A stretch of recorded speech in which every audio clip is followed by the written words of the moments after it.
To turn on call forwarding on the Realme C71, all you simply have to do is first go for the phone application. From here you will have to press three dots on the top right corner and go for the settings. And from here you will have to go into the calling accounts and select your SIM card, any SIM card right here, and you will be able to find the call forwarding. So simply tap on this one and wait for all of these settings to load up. And after just in a moment after that you will be able to change these settings. So you can set up the call forwarding to always forward when busy, forward when unanswered, and forward when unreachable.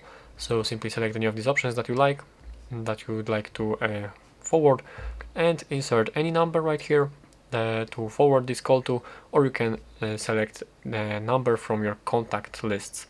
So let's use it right here real quick, and here from all of these contacts you can select any number, and that's pretty much it. That's all you have to do right here to select this number.